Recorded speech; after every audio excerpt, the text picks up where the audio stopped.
Hello there, Qckslvrslash here, and today we have a video courtesy of the Sneaky Snake alongside a couple of his clanmates sailing the Tier 10 French cruiser, the Henri IV. And I really enjoyed this ship when I got it, but I think part of that enjoyment was I had some really great games, and initially I credited a lot of that to the ship. I think more and more though what I'm realizing is as new lines come in and thousands and thousands of games come under my belt, I'm just getting a little better. So comparing my initial experience in something like the Henri to the Des Moines is almost a little unfair, because when I got the Des Moines, it was my first Tier 10 ship. I didn't really know what I was doing, and I made a lot of critical errors, whereas I go back and play it now, and I have similar results.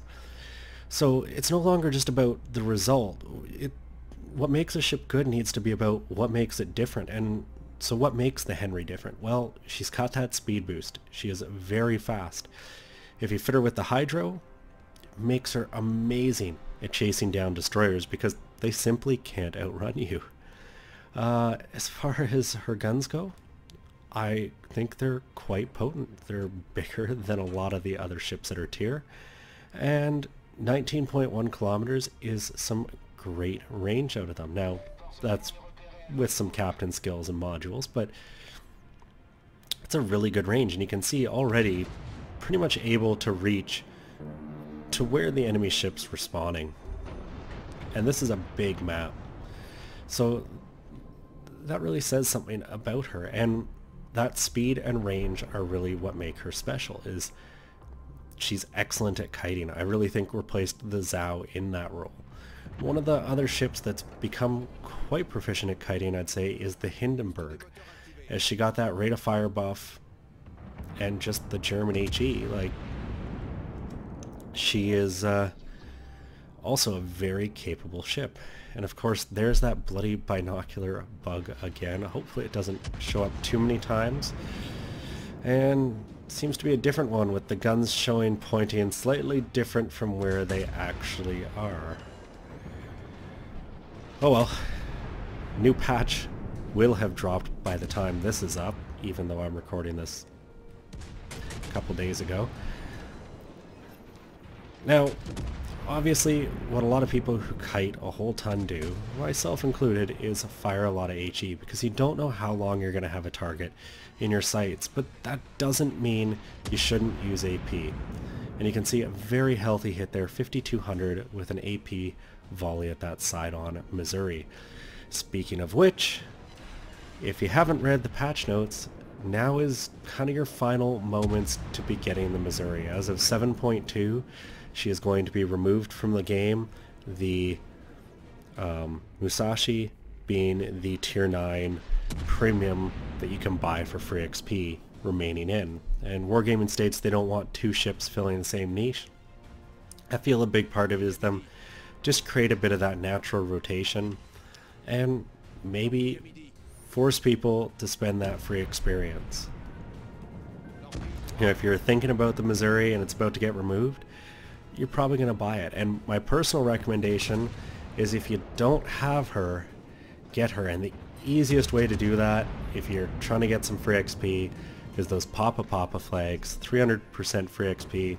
It's still going to take you some time, but when you can earn, 2,000 free XP a game, it is doable if you're willing to put in the work. And I'm guessing we have about a month, maybe two, before 7.2 comes.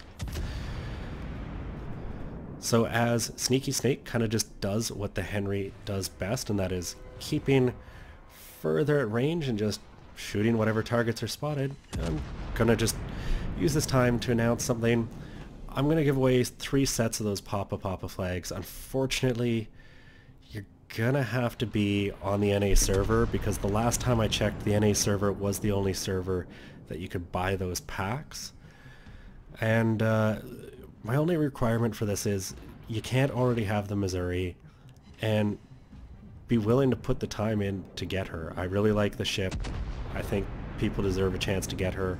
I understand not everyone wants to spend money on the game, so if you don't have her or willing to grind for her and think those Papas will help you, just comment, be honest about it, and I'll give a couple sets of those flags out if they're still available. If you're not on the NA server, unfortunately I can't help you. I don't really decide what servers sell what flags. And back to the game, you can see really why the Henri can be annoying. With her speed and range, she just keeps lighting ships on fire, keeps putting damage down, and nothing's really been able to run the Sneaky Snake down. He's got himself in a great position here behind the island. Well, the Yamato may be the tier 10. I think swapping to this Missouri is a great choice. You want to get rid of ships when you can, so focus on the lower health targets, and there's a lot of ships focusing on that Missouri. So hopefully she can be gotten rid of pretty quick. Now, another critical thing, if you're playing a flanking ship like this, and you're doing what Snake is doing here, where HE is kind of your primary means of doing damage, which it makes sense when you're shooting at a whole bunch of different targets and just trying to get those ticks to start, is once you light one ship on fire, switch to the next. Rotate your targets, keep switching, and just get as many different little fires going on as many ships as possible. That said, when you get a Des Moines, side on at 10 kilometers, use the correct ammo in AP, because that is what happens. 2 Citadels there, pretty much removing half the Des Moines health. These shells hitting hard when you have a target to do so, not so hard once they're angled, and that was one of the early criticizations that I saw about the Henri, was her AP just isn't as effective. Well, it's about picking the target to use that AP on. The other thing I would highly recommend if you're ever playing this kind of role on a map is get yourself priority target. You'll notice a lot of that early game, no one was targeting Sneaky Snake, so he was able to just sit broadside on and just do damage. But now you see someone is paying attention to him, so he's starting to maneuver, and that's where priority target really starts to come in useful. And basically that's how I play with that skill, is if I'm sitting there, I'll sail broadside on all day as long as nobody has targeted me. The second they do, I put my rudder hard over, because you can pretty much guarantee a second or two after they look at you, the shells are coming your way. It gives you time to get your ship maneuvering. And as long as someone is targeting you, you just have to keep wiggling. Now so far, things aren't going all that well for Snake's team here. They're down on ships, they're down on points, though not too much, because they've actually held the C cap longer than enemy team had B, and they're about to get A, so the points will even out. But that deficit in ships can be hard to overcome. Luckily, of the ships they've got remaining, you've got 2 Yamatos, and where is he? An Alsace, which I haven't had the pleasure of sailing yet. I think it's that, well, it's obviously French. Wargaming community contributor there, getting to try her out a little early. This is a good looking ship too. With a few battleships remaining, you kind of have the hit points to make a push if you play smart as a team. And, well, Sneaky Snake's doing the best he can, and a big part of this just comes down to not giving up your hit points unnecessarily. Now we know this Yamato just repaired the flood and fires that he got, so lighting him up again with the bombers from the friendly aircraft carrier, and if Snake can do it, some HE is gonna go a long way to getting rid of some of those hit points. One of those things you notice really quickly in a battleship is how fast you lose hit points with 2 or 3 fires going on your decks. And, well, 2 ships are looking his way. He is getting out of dodge, using that speed boost to get moving quickly and just make sure people can't sit and shoot him. And wow, that Yamato just ate a big shell. The other thing that I really do feel is going to benefit Sneaky Snake's team here is they're grouped up. Now, sure, one of those ships is the Lexington, which they probably want to do a pretty decent job of protecting. But the enemies seem spread out enough that they're getting to focus down, you know, one ship at a time. And Qckslvrslash has put themselves in a very awkward position. They backed themselves into the map. And at least when you're going forward with some speed, you kind of get that sidestep motion that can aid in a turn. But backing up into it, there's not a lot of options. And well, Snake's seen this Minotaur sitting more or less side on, triggers that switch to AP, and well, these look like they're gonna hurt. 12,500, no citadels there, but well, that kind of damage, you don't really need them. The Yamato finishing off the deadly British cruiser, but it's only deadly if it's able to sit and shoot. And that's what his buddy in his division has been able to do. He's sitting in that cap just shelling Qckslvrslash there. And well, another enemy ship down. Things are becoming more and more even. We still don't know where their other Montana and Minotaur are, but we've got a Tirpitz here. He's pretty much alone and a sitting target, so put the guns to work, keep them shooting, and another ship will pretty quickly disappear. And you can guarantee this Yami is going to come hard to the left, get those front guns on, and probably do a decent amount of damage too. And what convenient timing. Right as those torpedo bombers show up, Snake's anti-air defensive fire comes off a cooldown, eats them up quickly, and starts just mowing through this bomber squadron as well.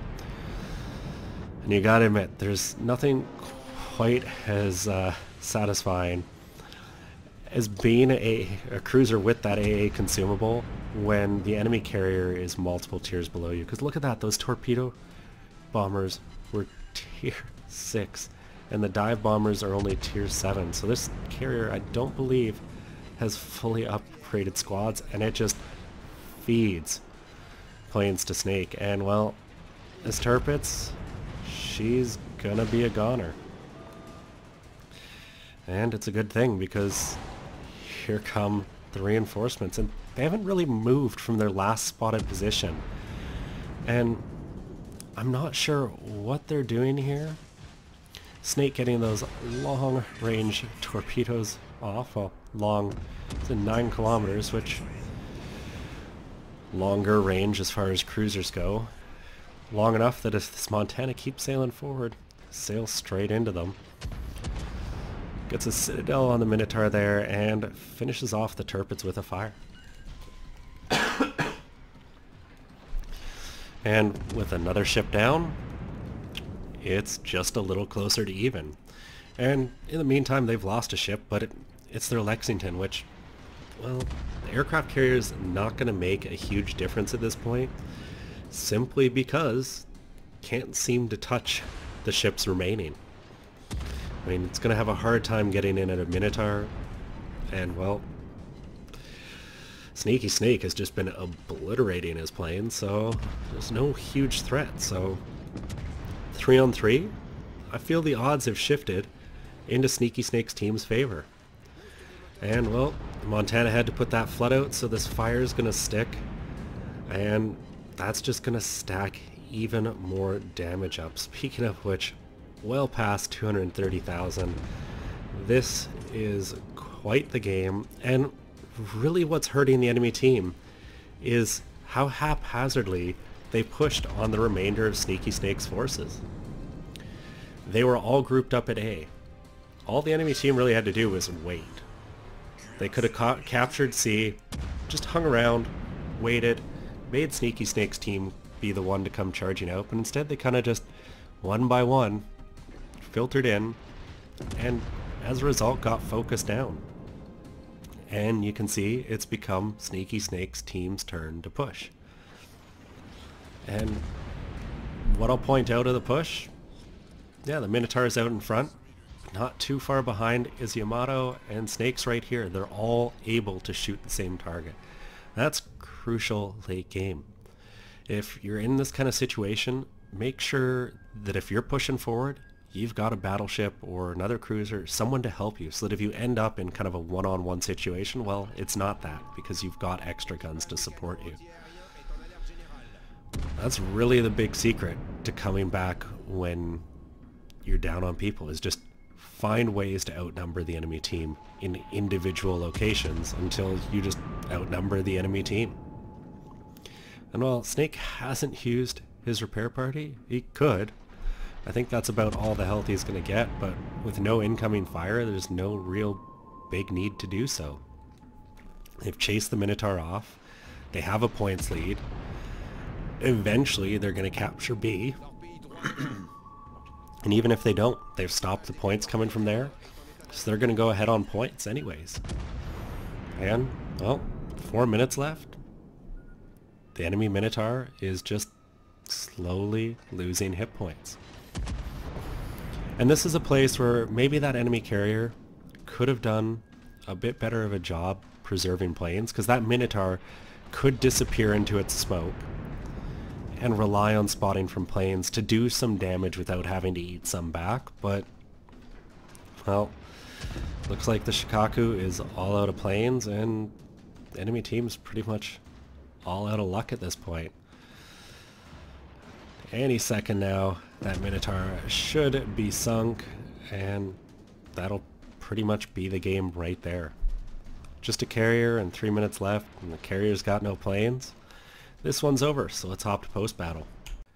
And quite a comeback there. They were definitely down, but the enemy team just threw it away, and that's how to lose a game you have in your hands. 652,000 credits, 5,000 experience, Confederate high caliber, 255,000 damage, 3 kills.